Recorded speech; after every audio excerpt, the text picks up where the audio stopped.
तीन गुण हैं, रजोगुण, तमोगुण, सतोगुण। सतोगुण में हम लोग प्रतिष्ठित हो जाएं। और तीन काल भी है, वर्तमान काल, भविष्य काल और भूतकाल। तो कहते भविष्य हम लोगों का अच्छा हो जाए, वर्तमान अगर ठीक है तो भविष्य भी अच्छा ही होगा।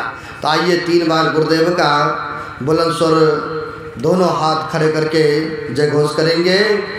बोलिए प्रेम से श्री सद्गुरु महाराज की जय। श्री सद्गुरु की जय। अखंड मंडलाकारं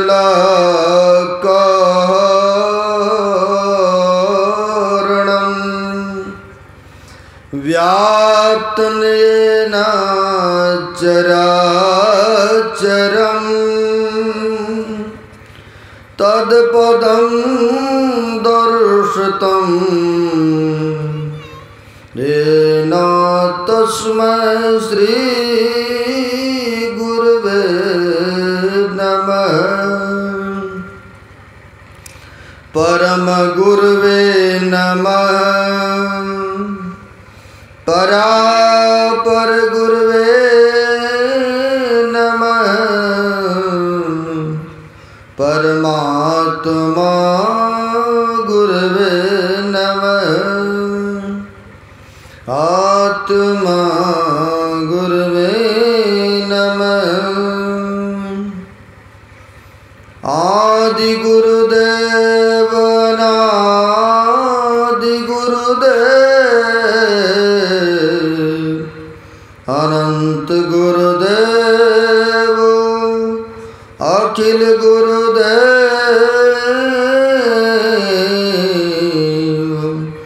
चरण गुरुदेव शरण गुरुदेव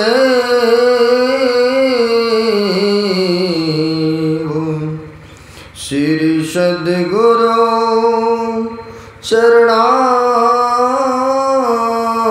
चरणारविंदो नमो नमस्ते। महाराज सद्गुरु हैं, राजन का राजा है, जिनकी कृपा से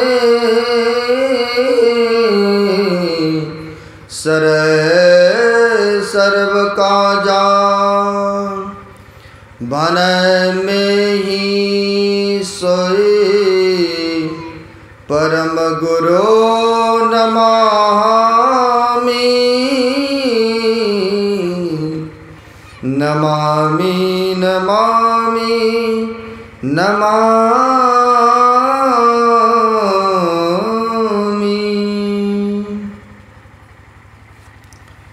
प्रातः स्मरण अनुश्री भूषित इस कनकन में विराजमान परमात्मा स्वरूप गुरुदेव के पाद पद्मों में असंख्य असंख्य बार नमन है। तीर्थों को भी पावन करने वाले मंचस्थ पूज्य साधु चरण बड़े कुशल पूर्वक संचाल करते हैं। आदरणीय राजेश बाबू इस आयोजक अशोक बाबू शो परिवार बड़े धूमधाम से बड़े श्रद्धा के साथ यह 2 दिनों का कार्यक्रम रखा है। बड़ी श्रद्धा निष्ठा के साथ बड़े ही पुण्य का काम किए हैं। और इन्होंने कहा है, घोषणा भी कर देंगे अगले साल भी 2 दिन का फिर इसी समय होगा। बड़ी खुशी हुआ, क्योंकि इस धरातल पर, इस जगह पर सुन रहे थे संत महापुरुषों के गुरुदेव का भी आगमन पदार्पण होते रहा। और इसके उपरांत श्रद्धेय अशोक बाबू बता रहे थे कि मोती बाबा के भी बराबर आगमन पदार्पण होते रहते थे, है ना। बड़ी खुशी की बात है, संत महात्माओं का आगमन बराबर होते रहा और भविष्य में भी होते रहे। इससे बढ़कर के और शुभ काम क्या हो सकता है। तो हम लोग अभी पवित्र ग्रंथ रामचरितमानस के पाठ के क्रम में सुन रहे थे कर्म फल की विशेषता। जो जैसा कर्म करते हैं उनको वैसा मिलता है। फिर कहेंगे राम भगवान का भी ऐसा कर्म हुआ, उनसे भी ऐसा कर्म बना। कहाँ तो राजभवन में रहने वाले में से कहाँ जंगल में गए, और जंगल में गए तो गए गाछ के नीचे पत्ते के बिछावन पर सोना पड़ा। आप लोग सुन रहे थे बाबा नारद का शराप था है? उनका भी कुछ कर्म ऐसा बना था जिनके फलस्वरूप उनका पीछा करते करते आकर के त्रेता में उनको भुगतना पड़ा। लेकिन चलिए राम भगवान को शराप था, वो गए वनवास काल में। लेकिन लक्ष्मण को या तो यूँ कहिए कोमल शरीर है, सीता माई को कौन सा था कर्म फल, जिसके कारण से उनको भी वनवास जाना पड़ा। वनवास गए तो गए, लेकिन रावण ने हरण करके लेके चले गए कहाँ, तो वहाँ राक्षसों की लंकापुरी में। वो भी कुछ कर्म बना था ऐसा। आप कहेंगे कौन सा कर्म बना था, लेकिन यह कर्म क्षेत्र है।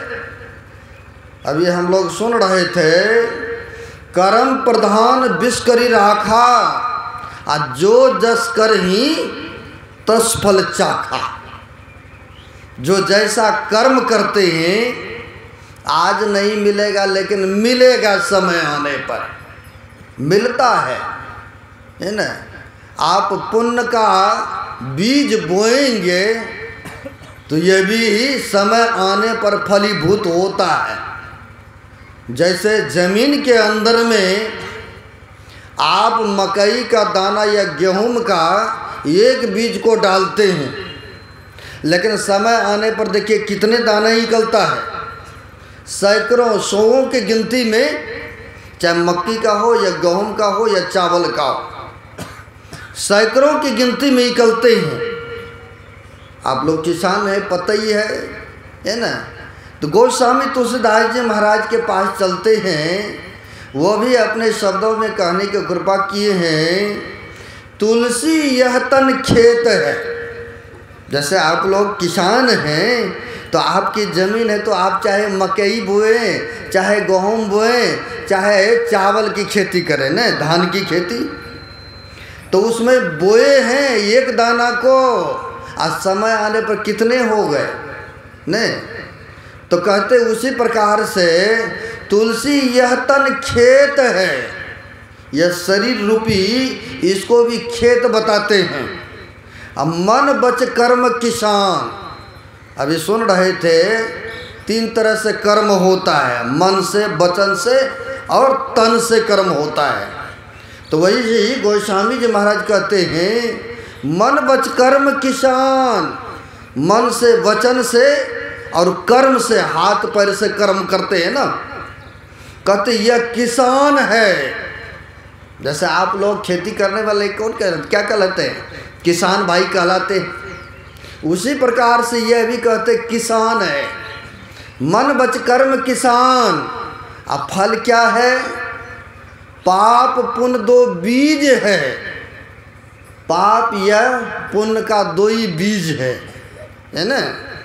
तो कहते बोर ली न सो निधान, जो बीज बोएंगे तो किसका होगा, जिसका जमीन है उसी का तो फसल होगा ना। दूसरा व्यक्ति दूसरे के तो खेत नहीं काट सकते हैं ना, नहीं। तो कहते चाहे यह शरीर रूपी जमीन में आप चाहे पुण्य का बीज बोले या पाप में बीज को बोले। अब बीज बोने के लिए आपका जमीन है तो स्वतंत्र है ना, कोई कोई किसी का मना नहीं कर सकता है ना। आप चाहे खाली ज़मीन को रखें या जो मर्जी बीत सकते हैं। वैसे ही कहते हैं भगवान कृष्ण ने, आप कर्म करने के लिए स्वतंत्र हैं, छूट है, लेकिन फल के लिए कोई छूट नहीं है, क्योंकि देने वाला बैठा है, सबका लेखा जोखा लिखते हैं। नहीं, कहते हैं ना, मेरे मालिक की दरबार में सब जीवों का खाता, और जितना जो कर्म करता उतना ही फल पाता। अब मेरे मालिक के दरबार में सब जीवों का खाता है ना, जितने जीव जंतु है सबका लेखा जोखा रखते हैं, है ना। तो इसलिए कहते हैं सोच समझ के विचार के कर्मों को हम लोगों को करना चाहिए। कौन सा शुभ है, कौन सा अशुभ कर्म है। अन्यथा कहते हैं शुभ का फल तो सब कोई भोगना पसंद करेंगे, लेकिन दुख का फल कोई भी पसंद नहीं करते हैं। दुख पसंद करता ही नहीं है कोई। अगर किसी प्रकार के दैहिक दैविक या भौतिक कष्ट है शरीर में, तो चाहते कब इन दुखों से छूट जाएं, नहीं, इसके लिए प्रयत्न भी करते हैं, इलाज कराते हैं, उससे भी ठीक नहीं होते हैं, किसी बाबा लोग के पास जाते हैं, महाराज आशीर्वाद दीजिए ताकि इन दुखों से हमें छुटकारा मिले। यानी दुख किसी को पसंद नहीं है। लेकिन महापुरुष कहते हैं जो आपने बीज को बोए हैं वही तो मिल रहा है ना। अब वही बात सुने हैं, काहुन को सुख दुख कर दाता, निज कृत कर्म भोग सुनहु भ्राता, है ना। जब देखा गुनिषाद का मित्र था राम भगवान, कहा कंकई माई ने अच्छा नहीं किया, है ना, ये ठीक नहीं किया है। चलो बेशक भरत को राजपाट सिंहासन दे देते, लेकिन यह जो जंगल में भेज दिया अच्छा नहीं किया, है ना। किसी को कोई गांव समाज में किसी तरह के दुख होता है ना, तो कहते ओह परमात्मा को ऐसा दंड नहीं देना चाहिए, नहीं, झट से कह देते हैं भाई उसका भी कुछ कर्म था, ऐसा बना पड़ा था जिसके कारण से उनको समय आने पर भुगतना पड़ रहा है, दुख उठाना पड़ रहा है। लेकिन हम लोगों को वह देखने के नज़रिया, वह दृष्टि नहीं है, इसलिए परमात्मा के ऊपर दोष अर्पण करते हैं, नहीं, कि परमात्मा को ऐसा नहीं करना चाहिए था, है ना। अब यहाँ पर भी गुनिषाद वही बात कह रहे हैं कि माता कंकई को ऐसा नहीं करना चाहिए था। बेशक भरत को राजपाट दे देते, लेकिन उसी राज्य में इनको भी रहने देते। कहाँ तो राजमहल रहने के लिए रहने वाले, कहाँ इसको वनवास में दे दिया, पत्ते के बिछावन पर सो रहे हैं। लेकिन यहाँ पर कहते हैं लक्ष्मण भैया, क्योंकि यह ज्ञान और वैराग्य वाली बातें और सुंदर से समझाते हैं, भाई कोई किसी को दुख या सुख देने वाला नहीं है, यह स्वयं कर्म फल है जिसके कारण से आए हैं। आप कहेंगे कर्म फल था, अगर ऐसा नहीं होता, वनवास नहीं जाता, तो श्रवण के पिता को जो शरप, पिताजी ने जो श्राप दिए थे वह सिद्ध कैसे होता। क्योंकि राजा दशरथ जब गए थे जंगल खेलने, जंगल में यह जंगली जानवरों को मारने, तो वहाँ पर देखा पानी की आवाज़, गटगटाहट हो रहा है। तो श्रवण ने अपने माता पिता को तीर्थ में भ्रमण हेतु लेके जा रहे थे, और रास्ते में प्यास लगा, कहा पुत्र पानी ले आओ, कुछ पीना है? गए मटका लेकर के पानी लाने, तो देखा आवाज़ हो रहा है। राजा दशरथ शब्द भेदी बाण चलाना जानते थे, लगा कि उनको कोई जानवर पानी पी रहे हैं, उसने छोड़ दिया शब्द बाण, लेकिन लगा उनको श्रवण को लगा मनुष्य का आवाज़ निकला। और जब आवाज़ निकला दौड़ करके आए, राजा दशरथ तो देखते हैं ये तो मैंने माता पिता की सेवा करने वाले को मार दिया, हमसे बहुत बड़ा पाप हो गया, हो बहुत बड़ा गलती काम हो गया है। लेकिन जो तीर कमान से छूट जाते हैं, जो बात जवानों से निकल जाते हैं, वापस होने वाला नहीं है। इसलिए कहते सोच समझ करके भी जिभ्या से बातें निकालना चाहिए है। अब तो पश्चाताप करते हैं ये मैंने क्या कर दिया, क्योंकि उनके माँ बाप अंधे थे और इच्छा हुआ था कि मैं माता पिता का कि तीर्थों में पुत्र ले चलो, हमें भ्रमण कराओ, तो बंगी पर उठा करके तीर्थों में लेके जा रहे थे ना, हैं आप लोग देखे होंगे या पढ़े होंगे। अब तो पश्चाताप करते हैं ये मैंने क्या कर दिए, बहुत बड़ा भूल हुआ, अब अफसोस करने से क्या फ़ायदा। श्रवण शरीर का परित्याग करते करते कहते हैं हमारे वृद्ध माँ बाप है, आप पानी लेके जाइए पिला दीजिए, है हम तो पानी लेने के लिए आए थे, कम से कम जाइए पिला दीजिए। तो गए राजा दशरथ, पानी लिया और दौड़े दौड़े गए तो लेकिन देखा है बहुत विलम्ब हो रहा है। तो माँ बाप कहते बेटा आ गया, आहट होता था, देखने के तो नज़रिया नहीं था लेकिन चलने का आहट हो रहा था। कहा पुत्र बहुत विलम्ब हो गया, क्या बात है। अब बोलते नहीं हैं, क्योंकि जो बराबर जो घर में व्यक्ति रहते हैं उनकी आवाज़ तो पहचान लेंगे, और जो दूसरे व्यक्ति आएंगे तो उसकी आवाज़ आप उसको भी पहचान लेंगे कि ये फलाना व्यक्ति हमारा नहीं है, ये हमारा बेटा का आवाज़ है, ये हमारे घर का सदस्य का आवाज़ है। अब बोलते नहीं हैं। अब उन्होंने कहा जब तक बोलोगे नहीं पुत्र तब तक हम पानी भी नहीं पिएंगे। अब तो बोलना पड़ेगा ना राजा दशरथ को, है अब कहना पड़ा, कहा कि पहले पानी पी लीजिए तब हम परिचय देंगे। कहा नहीं नहीं पहले बताओ मेरा पुत्र कहाँ है। तो कहा आपके पुत्र मेरे हाथों धनुष बाण से मारे चले गए। कहा तुम कौन हो। तो कहा हम राजा दशरथ हैं, हमारे ही हाथों से मारे गए हैं। अब जब ऐसा सुना श्रवण के पिताजी ने श्राप दे दिए, श्राप दिए हैं कि जैसे मैं अब पुत्र के वियोग में मैं अपना शरीर को परित्याग कर रहा हूँ, और तुम्हें भी समय आने पर पुत्र के वियोग में शरीर का परित्याग करना पड़ेगा। वह श्राप अगर यदि नहीं सिद्ध होता, राम भगवान वनवास में नहीं जाता, तो श्रवण के माता पिता का श्राप कैसे सिद्ध होता है।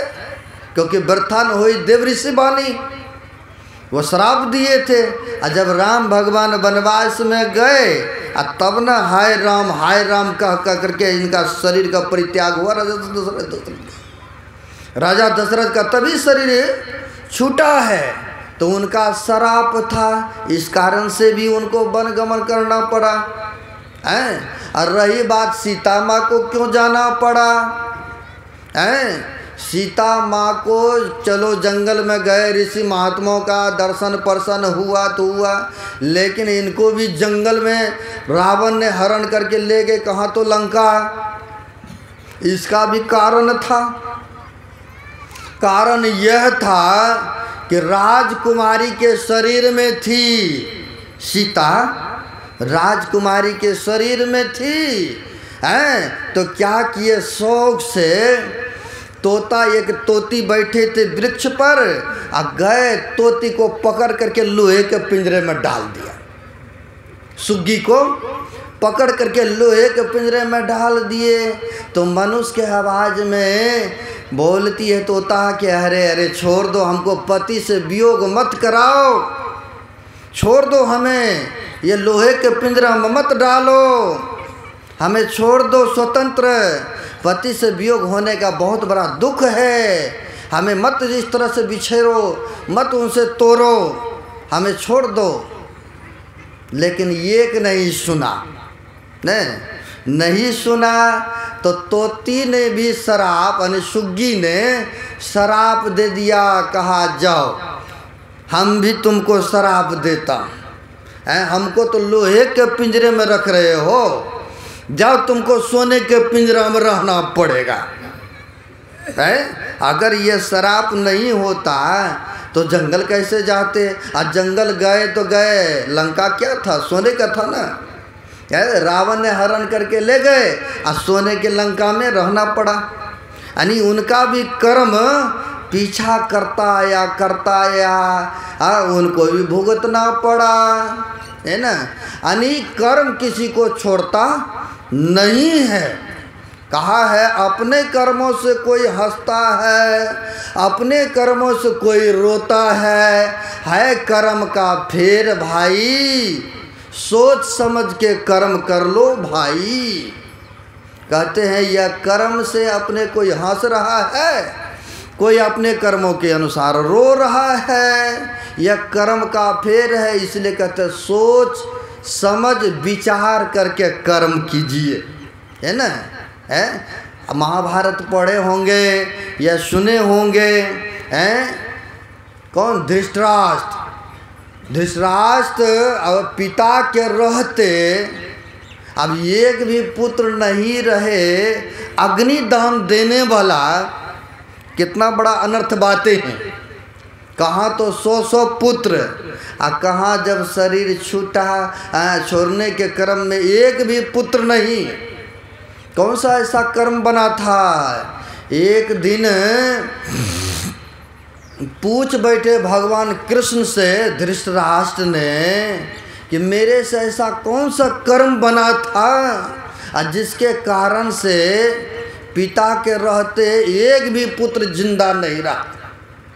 कौन सा ऐसा फल बना था, कर्म बना था जिसके कारण से अग्निदान देने वाला, कंधा देने वाला भी कोई नहीं रहा? तो भगवान कृष्ण ने कहा आप कोई एक राजा थे, राजा है ना, राजा के शरीर में थे, हैं कोई महात्मा आपके राज दरबार होकर के जा रहे थे और उनके पास में हंस का बच्चा था, तो वो तीर्थों में भ्रमण करने जा रहे थे, आपको दे दिया रखने के लिए कि राजा हैं, आपके पास में खाने पीने की किसी भी तरह की दिक्कत नहीं है, हम तीर्थों से भ्रमण करके आएंगे तो फिर ले लेंगे, अपने कुटिया में ले जाएंगे, दिया रखने के लिए। लेकिन आप बीमार पड़े, डॉक्टर के सलाह के कारण डॉक्टर ने बोला आपको हंस का मांस खाना पड़ेगा और तब जाकर के कहीं बीमारी छूटेगा। कई बार हमारे माताएं लोग कहते हैं दम्मा बीमारी हो गए हैं बाबा, और दम्मा बीमारी में कहते हैं या टीबी बीमारी हो जाते हैं, कहते हैं मांस मछली खाओ, इसका मांस खाओ। लेकिन आप बीमारी में खाएं या शौक से खाएं, वो तो गर्दन पे छुरी चलता है ना, और जब छुरी चलाएंगे तो ये भी कर्म बन रहा है, और कर्म बनेगा तो वो भी फिर भोगना पड़ेगा। अब आपको दिखा रहा हूँ, है ना। अब ऐसा हुआ हैं, कहा आपको दिया था रखने के लिए, लेकिन आप बीमार हो गए। अब बीमार होने के कर्म में डॉक्टर ने बोला कि आपको हंस का मांस खाना पड़ेगा। आपने तो कुछ नहीं कहा, कहा कोई बात नहीं है, लेकिन आपके घर के लोगों ने रोज के रोज एक एक हंस के बच्चे को मार मार करके सब्जी बना बना के देता रहा, और आप खाते रहे 100 बच्चों को मार के खा गए थे। वही कर्म आपका पीछा करते आया है। इस द्वापर युग में आपको वह फल भुगतना पड़ा कि आपके जिंदा रहते हुए 100 पुत्र मारे गए। अब देखिए कर्म प्रधान, यानी उनको भी कोई कंधा देने वाला नहीं, पिता के रहते सारे के सारे पुत्र मारे चले गए। जब उससे संतुष्ट हुआ तो कहा कि चलिए वो कर्म का फेर था, लेकिन हम सूरदास क्यों हुए? क्योंकि धृतराष्ट्र दिखता नहीं था उनको। कहा हम सूरदास क्यों रहे, ये भी आप जानते होंगे, इसका भी कुछ कारण होगा। कहा हाँ इसका भी कारण है। कहा क्या कारण है? कहा आप जब छोटे थे ना, बड़े बच्चे में उल्लड़पनी होता है ना, हैं? कहा आप जब थे, कहते 12 साल तक तो माप होता है, वो चाहे जो भी करते। अब 12 वर्ष के बाद जो है सब लेखा जोखा होना शुरू हो जाता है, फिर नहीं ये माप है। अब 12 साल के बच्चा उतना गलती भी नहीं करते हैं। कहा आप जब बच्चे थे तो आप क्या करते थे, उड़ने वाला जो सुरंगी होते, तितलियां होते, उनके क्या किए थे, आँख आपने फोड़ दिए थे।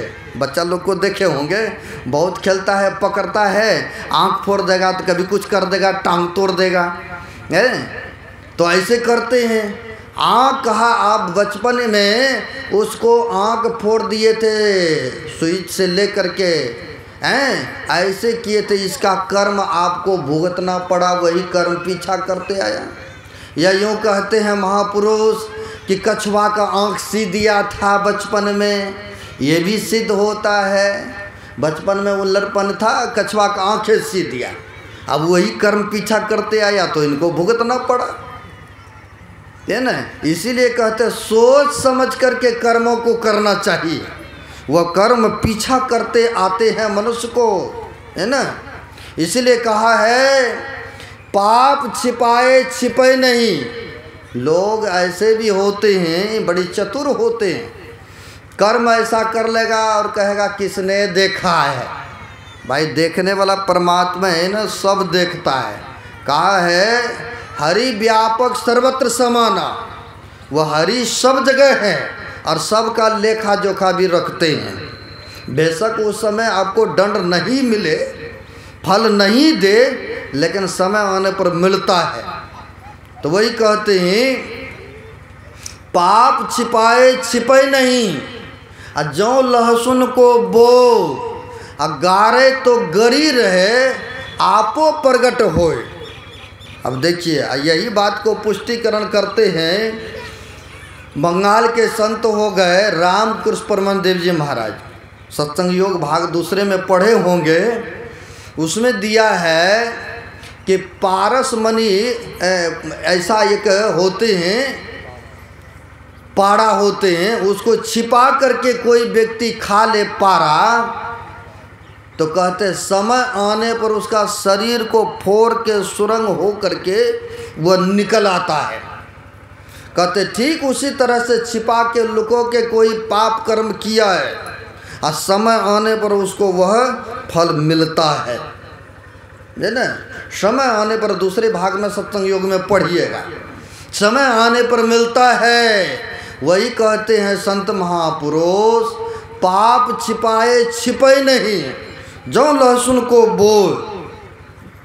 कोई कच्चा लहसुन प्याज खा के आ जाए, बरस करके आए, कुल्ला करके आए, और जो व्यक्ति नहीं खाते हैं ना, अब उनसे जब वार्तालाप करेंगे ना तो कह देगा कि आप प्याज खा के आए हैं भाई, नहीं उसका दुर्गंध अलग ही मांगता है ना, इस्माइल अलग ही गलता है, छिपता नहीं है ना।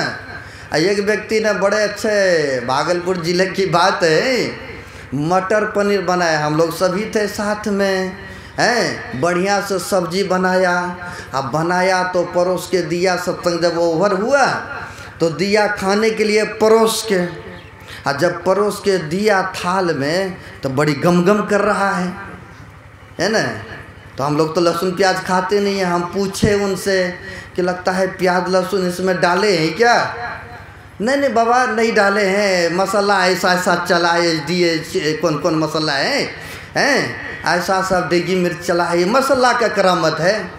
फिर भी नहीं मन माने अंदर से, है ना, फिर भी नहीं मान रहा है। तो फिर मैंने कहा जो खिला रहा था, हम लोग खा नहीं रहे हैं, हम बोले कि जाके बोलिए जो बनाए हैं उनको बोलिए कि प्याज लगता कम में डाला है, इसमें ज़्यादा क्यों नहीं डाला जा कर के बोलो उनसे, कम डाला लगता है। जा कर के ये व्यक्ति बोला कि ऐसे ऐसे बात है, कम डाले हैं क्या? नहीं थोड़ा सा मिक्सी करने में ना वो डाल दिए थे, थोड़े डाले हैं, बात तो सही है बोल रहे हैं। मैं कहा थोड़े डाले देखे इसीलिए महक रहा था। आ गया ना सामने, पकड़ने का भांज लगाया कि भाई बोलो कि कम डाला है। तो बोल भी दिया कि मिक्सी करके डाले थे हाँ थोड़ा सा कि मटर पनीर सब्जी ऐसे नहीं बनता, तो इसलिए थोड़ा लहसुन थोड़ा प्याज भी डाल दिए थे, है ना। तो वही कहते जो नहीं खाते हैं ना उनको जब देंगे तो उनको पता चल ही जाते हैं, है ना, छिपता उगता नहीं है। तो वही कहते हैं पाप छिपाए छिपे नहीं, जो लहसुन को बो गारे तो गरी रहे आपो प्रगट होए। लहसुन को ऐसे ज़मीन में फेंक दीजिए ना, और थोड़ा पानी का अंश हो, गिला का अंश हो, और उसमें अंकुर अवश्य कहलाएंगे, है ना। तो वही कहते छिपता नहीं है, चाहे पाप किए हैं या पुण्य का फल लगाए हैं, समय आने पर वो भी मिलता है ना। लेकिन लोग बड़ी चतुर बड़ी चालाक हैं आजकल।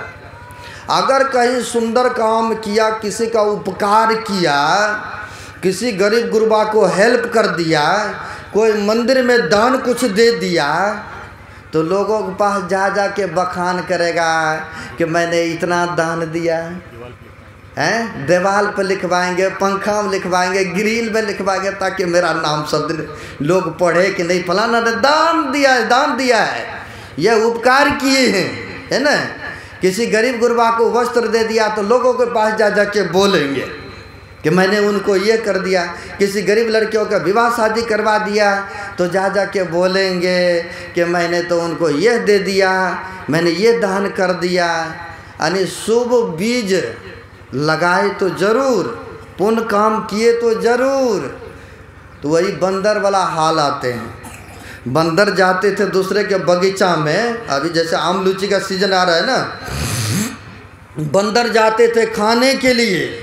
अब जिसने उसको आम बगीचा को सेवा किए हैं, धुलाई किए हैं, खाद पानी दिए हैं, तो जानवर को थोड़े खाने देंगे, देख रेख के लिए होते हैं व्यक्ति।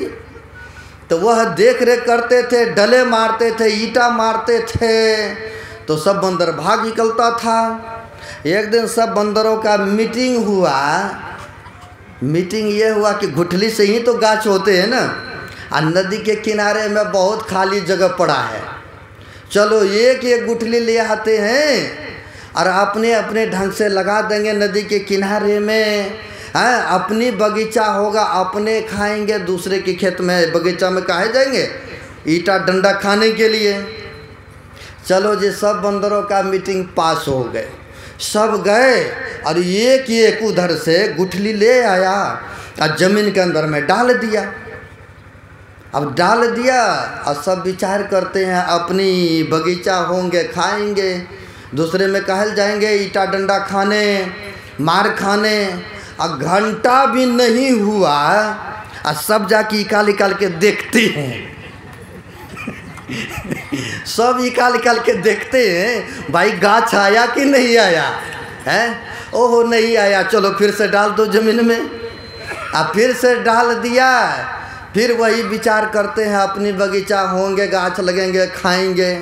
और घंटा भी नहीं पूरा हुआ, फिर निकाल के देखते हैं। आप भी गाछ लगाएंगे, कोई बीज डालेंगे, अगर निकाल निकाल कर देखेंगे गाछ आ जाएगा? बिल्कुल सतवचन नहीं आएंगे, हैं। यानी पुण्य का बीज तो बोए नहीं, शुभ कर्म तो किए, लेकिन वहाँ जाके बोले, वहाँ जाके बोले, यानी निकाल निकाल के बंदर वाला हाल है। नहीं, सोचने वाली बात है, बंदर वाली हाल है। निकाल निकाल के देख रहे हैं, लोगों के पास जा जा के बखान कर रहे हैं। लोग कैसे हमको कहे कि नहीं फलाना व्यक्ति ने दिया, यानी बराबर सबको सुनना चाहते हैं ना। नहीं तो यानी पुण्य का बीज तो बोए, लेकिन वही बंदर वाला हाल है, निकाल निकाल के देख रहे हैं। संभव नहीं है कि उसमें गाछ आएंगे या फल लगना तो बात के बात है ना, पहले तो गाछ ही नहीं आएंगे। अगर कहीं अशुभ कर्म हो गया, जीवन में तो सबसे होता है ना, अगर अशुभ कर्म हुआ, पाप में कर्म बना, कहीं वह व्यक्ति देख न ले, एक गलती को छिपाने के लिए 100 गलतियों का सहारा लेते हैं व्यक्ति, हैं। मट्टी दे करके ढाल दिया, ढक दिया, ताकि कोई देखे नहीं, यानी बीज लगाया और मिट्टी डाल दिया, उसको देख उख नहीं रहे हैं, है ना। लेकिन जब बीज को डाले हैं तो गाछ भी होगा ना, और जब गाछ होगा तो फल भी लगेगा, हैं। तो लेकिन शुभ का बीज भी तो उसको निकाल के देखे, और जब अशुभ का कर्म हुआ, अशुभ बीज को बोए, तो उसे जमीन से निकाल के देख रहे हैं। तो ऐसे व्यक्ति बड़ी चतुर, बड़ी तेज हैं। पाप में कर्म बना तो मिट्टी लेके ढका, अशुभ कर्म बना तो निकाल करके देखा। लेकिन कहते हैं बीज को तो एक डाले थे ना जमीन के अंदर में, अब देखिए समय आने पर अनेकों होगा, तो कौन भोगेगा? जिसने गाछ लगाया है तो उन्हीं का ना होगा, हैं। तो वही कहते हैं मनुष्य का बंदर वाला हाल है। शुभ काम किया तो बखान करेंगे, अगर अशुभ काम हुआ तो उसको गलती को छिपा देंगे, कहीं उसके दृष्टि में हम गलत ना ठहरा जाएं। तो चतुर प्राणी है ऐसे, हैं। लेकिन कुछ भगत ऐसे भी हैं, बताते हैं महाराज ये काम हमसे गलत हो रहा है, कृपा कीजिए, हैं। गलत होगा, अगर किसी के पास जाएंगे बोलेंगे तो कुछ न कुछ तो हल ही निकालेगा ना, रास्ता बताएगा ना। लेकिन कुछ व्यक्ति ऐसे हैं छिपा देते हैं, मिट्टी दे के ढक देते हैं। और कैसे महाराज जी को बोलेंगे हमसे ये काम गलत हो रहा है, महाराज जी की दृष्टि में हम गिर जाएंगे। भाई गिरना ये क्या गिरना, आपको तो और ऊंचे उठने का रास्ता बताएंगे ना, हैं। डॉक्टर के पास जाते हैं, गुपनीय रोग हो, और यहाँ पर भी डॉक्टर दो बैठे हैं, कई डॉक्टर। अगर उनसे कहेंगे नहीं कि हमको ये रोग है, ये बीमारी, तो आपकी इलाज कैसे होगा भाई? वैसे साधु महात्मा के पास अगर कमी को बताएंगे तब ना आपका इलाज होगा, रास्ता बताएंगे, या आपके लिए मंगल कामना करेगा, शुभ कामना करेंगे, हैं। लेकिन नहीं, ढक देते हैं। तो वही कहते हैं महापुरुष, यह संसार में आए हैं कर्म करते हैं, लेकिन कर्म सोच समझ कर विचार के कर्मों को करना चाहिए, शुभ कर्म का बीज को बोना चाहिए, है ना। आज देख लीजिए किनके कंकही के मती, कल तो राजगद्दी मिलने वाला था, कहाँ मंथरा, जो नौकरानी सेवकाई थी, जो रामायण पढ़े होंगे या सुने होंगे, बुद्धि को फेर दिए ना, मंथरा आकर के कान भर दिए, हैं, कान भर दिए।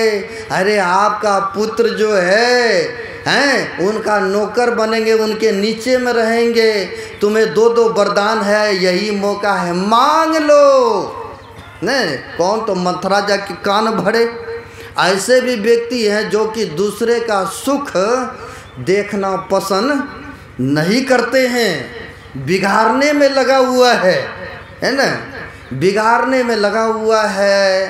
तो एक बिगारानंद भी व्यक्ति था, जो किसी का काम होने वाला होता था, उसको काम जहाँ कहीं वो पहुँच गया ना, उसका काम सुनिश्चित था कि बिगाड़ ही देते थे।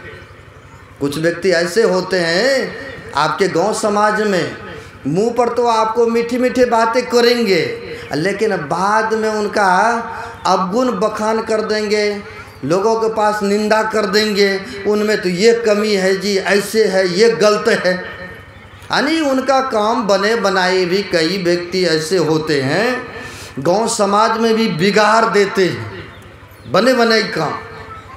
तो एक व्यक्ति था, क्योंकि सब काम होने के उपरांत भी कहीं वो पहुंच जाते थे, कोई न कोई नुक्ता चिन्नी लगा करके उनका काम बिगाड़ ही देते थे। इसलिए गांव वाला समाज वाला ने नाम ही रख दिया इसका बिगारानंद नाम है, लेकिन मुंह पर नहीं कहते थे।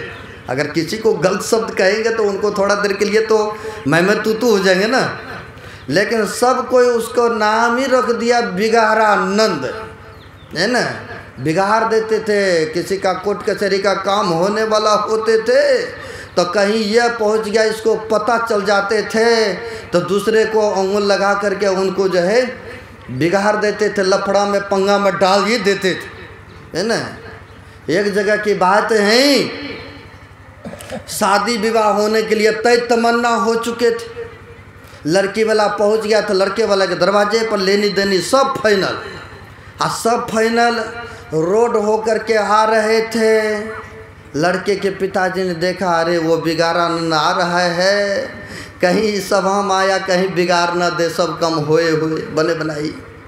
तो लड़का को झट से कहा, ये लो 100 रुपया और उसके हाथ में दे देना, कहना चाचा जी आइए आइए बैठिए, उनको कुर्सी दे देना तरह से बैठने के लिए, कहीं वो रुपया ले करके चुप हो जाएंगे तो कहीं अपना काम बन जाएंगे, है ना, काम बन जाएंगे। चलो जी, लड़का के बाप ने 100 रुपया उनको दिया हाथ में और बता दिया था कि वो आएंगे उनको पकड़ा देना, ताकि रुपया ले। कई व्यक्ति ऐसे भी होते हैं ना, रुपया लिया गलती को भी छिपा देते हैं, नहीं, ऐसा बहुत देखने को मिलता है। झूठी केस मुकदमा, पैसा दे दीजिए ना, आप ही का जाइए। तो ऐसा सोचा उन्होंने, कहीं ये चुप हो जाएंगे। लो जी, वह बिगारानंद आया उस सभा में, जो कि तय तमन्ना सब फाइनल था। आया तो लड़का झट से गया और 100 रुपया ले करके हाथ में पकड़ा दिया, चरण छू करके प्रणाम किया।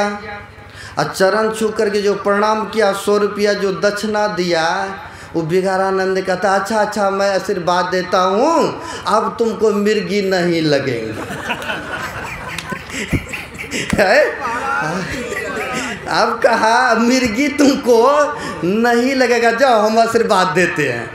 और लड़की का भाई बाप समाज सब था, कहा अब नहीं हम शादी करने वाले हैं, है ना, क्योंकि हमको पता चल गया है, अब नहीं करेंगे। हाँ, अब बने बनाई काम तो बिगड़ गया। अब वहाँ से बिगाड़ा, वो बिगड़ करके चले गए बिगारानंद। अब चले गए, जिसका भी कोई काम होने वाला होता था, कहीं ये पहुँच गया तो उसका बिगाड़ ही देते थे, बने बनाई काम। इसलिए गांव समाज में नाम रख दिया बिगारानंद। एक दिन संजोग की बात है, वो बीमार हो गए। शरीरी है तो बीमार तो पड़ेगा ही ना। अब संजोग से बीमार हो गए। अब बीमार हो गए तो उनके बेटा पोता ले गए हॉस्पिटल में। अब हॉस्पिटल में ले गए तो बहुत इलाज किया, लेकिन सक्सेस नहीं हो पाया। डॉक्टर कहते हैं अब तो लगता है ये कुछ ही दिन का मेहमान है भाई, अब ये रहने उन्ने वाला है ही नहीं। फिर भी बेटा पोता बहुत प्रयास किए, है ना, बहुत प्रयास किए। अब इनको भी कह दिया, आप लगता कुछ ही दिनों की, इनको भी महसूस हो रहा था। अब मरने के घड़ी में आप लोग देखे होंगे, बेटा पोता दोस्त मित्रों को भी याद करते हैं ना, कि फलाना व्यक्ति को बुला दो। मरने के समय में कर्म भी उनको याद आता है कि मैंने क्या जीवन में कर्म किए।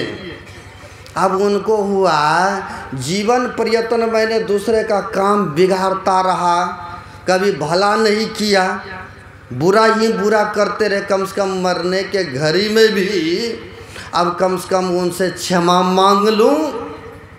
तो अपने बेटा पोता से कहते हैं फलाना फलाना व्यक्ति को बुला दो, एक बार कम से कम हम उनसे क्षमा मांग लें, मिल लें, मेरी ऐसी अंदर से इच्छा हो रही।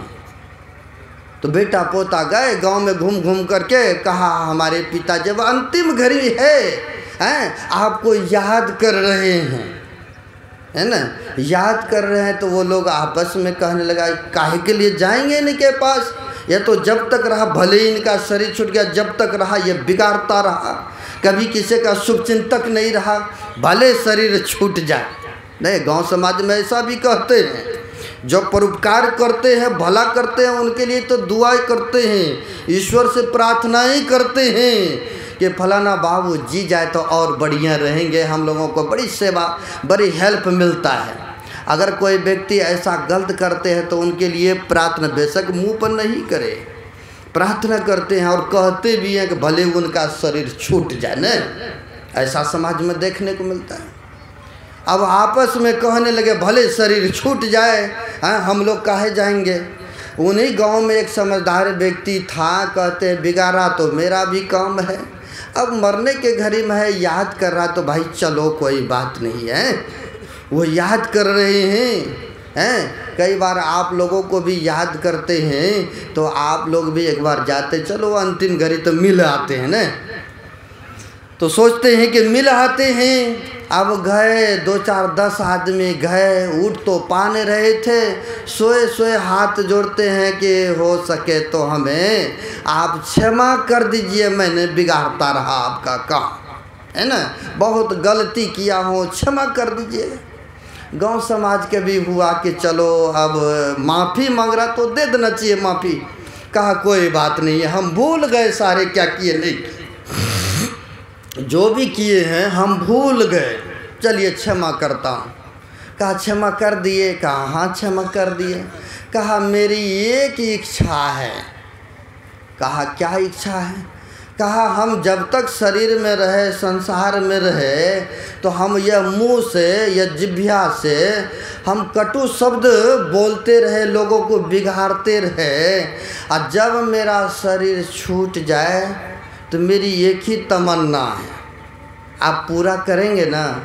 कहा अच्छा कोई बात नहीं है, ऐसी बात है तो कहिए अंतिम क्या इच्छा पूरा करेंगे। कहा अगर मेरा शरीर छूट जाए ना, एक हाथ का बत्ती ले आइएगा साफ सुफ करके और मुंह में ठोक दीजिएगा। कहा है एक हाथ का बत्ती ले आइएगा, मुंह में ठोक दीजिएगा, मेरी बस यही अंतिम इच्छा है, आप लोग पूरा करेंगे ना?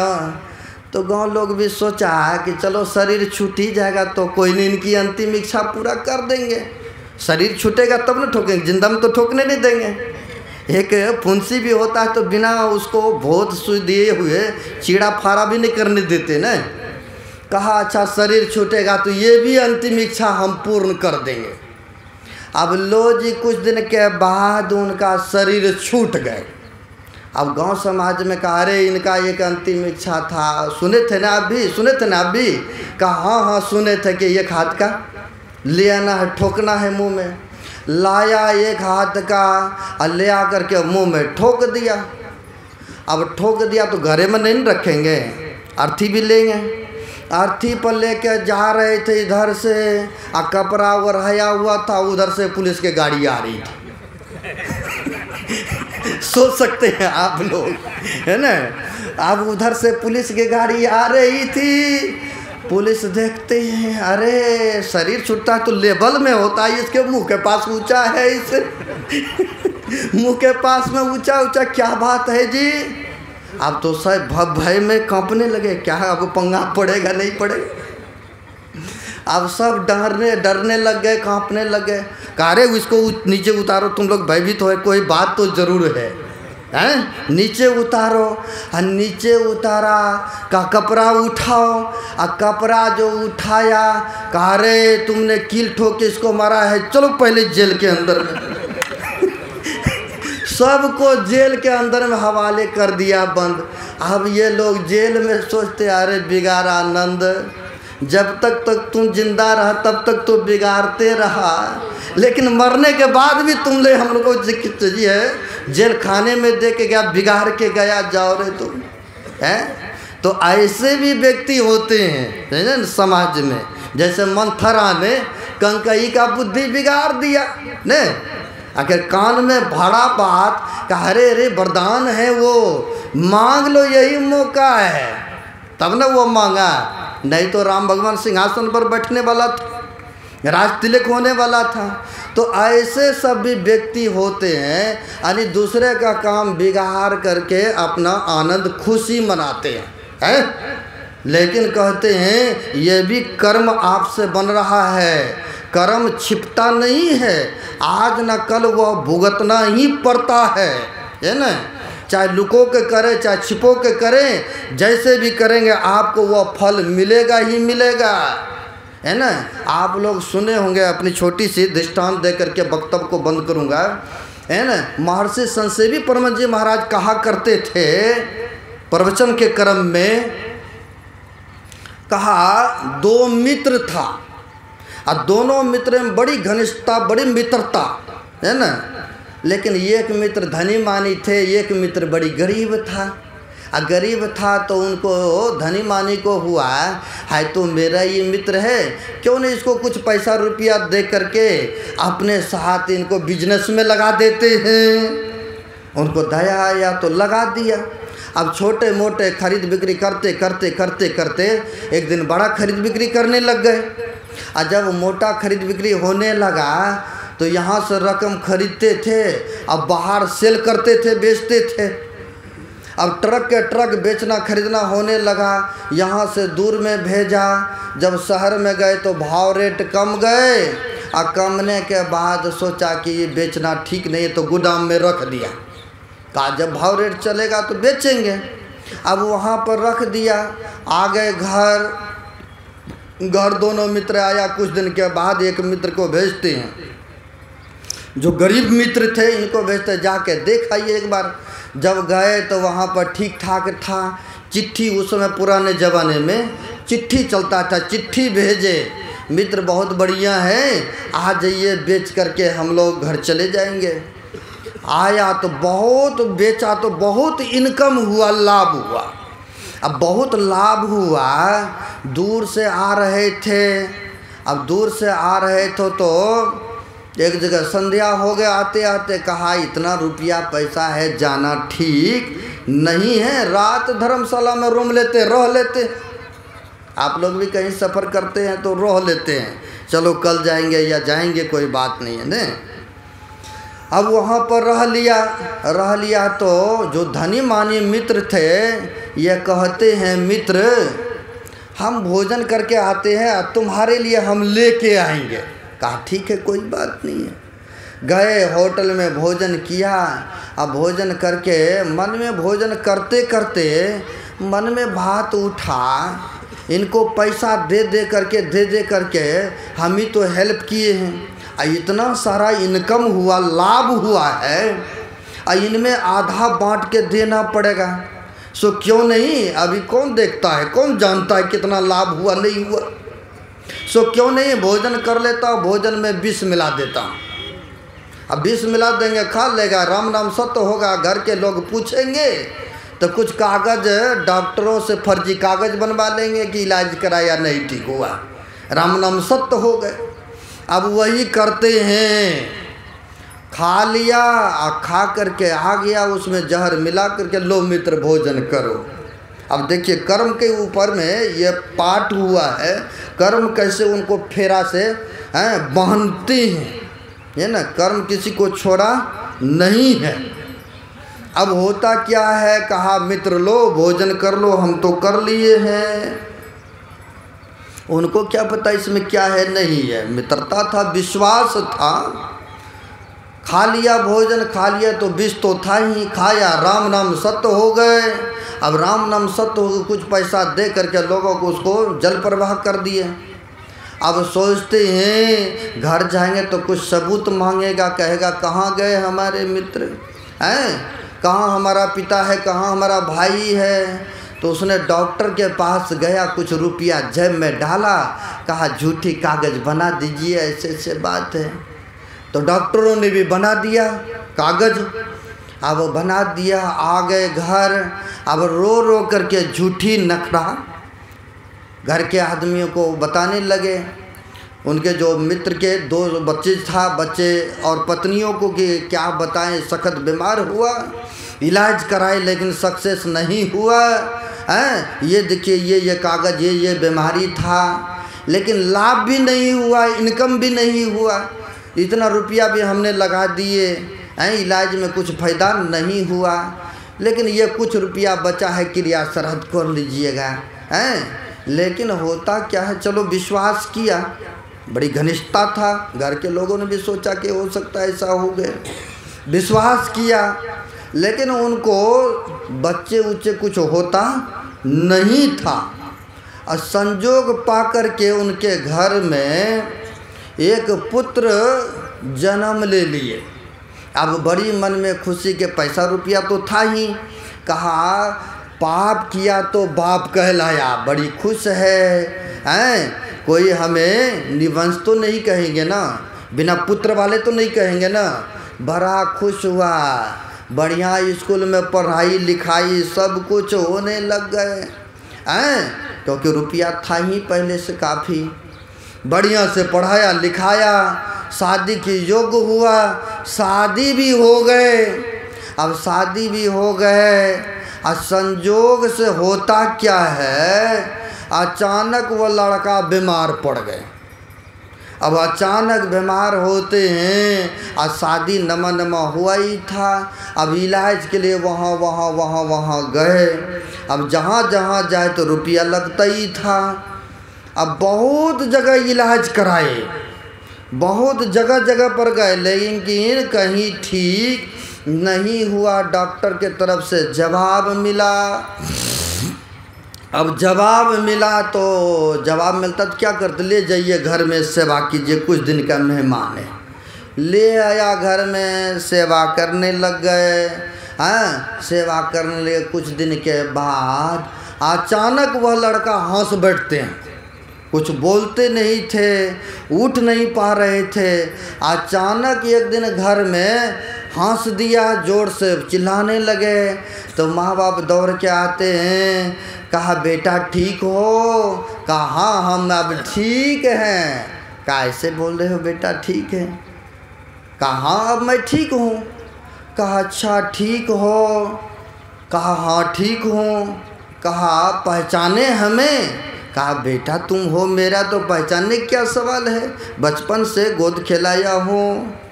कहा शरीर भलों बेटा होगा, लेकिन इनमें रहने वाला मैं कौन हूँ पता है? मैं बता रहा हूँ। जो आपने पैसे के लोभ में विष दे करके मार दिया था, वही मैं आया हूँ तुम्हारे घर में पुत्र के रूप में कर्जा वसूल करने के लिए। आप सोच सकते हैं, कर्जा वसूल करने के लिए आया हूँ। कर्जा मैंने वसूल कर लिया हूँ, अब मैं जा रहा हूँ, है ना। अब मैं यहाँ से जा रहा हूँ, इतना कह करके शरीर छोड़ दिया। अब वो जो विधवा हो गई, वो कौन थे?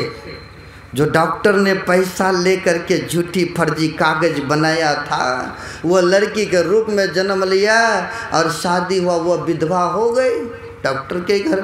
हैं डॉक्टर जो थे उस जन्म में, इस जन्म में लड़की के रूप में जन्म लिया, शादी हुआ, वो विधवा हो करके वैसे रहे। अब देखिए कर्म फल कैसे पीछा करते घूमते घूमते आकर के उनको बदला लेता है। इसीलिए कहते हैं सोच समझ करके विचार करके कर्मों को हम लोगों को करना चाहिए। शुभ कर्म करेंगे, पुण्य कर्म करेंगे तो इसका फल आगे सुखदायक होगा, लाभदायक होगा। इसलिए यह शरीर मिला है, बड़े मूल्यवान शरीर है, इससे बढ़िया बढ़िया कर्मों को कीजिए। किसी को तन से, मन से, वचन से पीड़ा नहीं पहुंचाइए, कष्ट मत दीजिए। जहाँ तक हो सके तन से, मन से, धन से परोपकार की भावना कीजिए। कहा है महापुरुषों ने, कर भला हो भला, भला करके देख लो, कर बुरा हो बुरा, बुरा करके देख लो, है ना। जो जैसा कर्मों को करते हैं उसको उसी तरह से फल मिलता है। यही कर्म के ऊपर में जो पाठ हुआ था, यही आप सबों की सेवा में मैंने रखा। बड़े खुशी हुआ। यह 2 दिवसीय संत मत सत्संग का आयोजन रखा। श्रद्धेय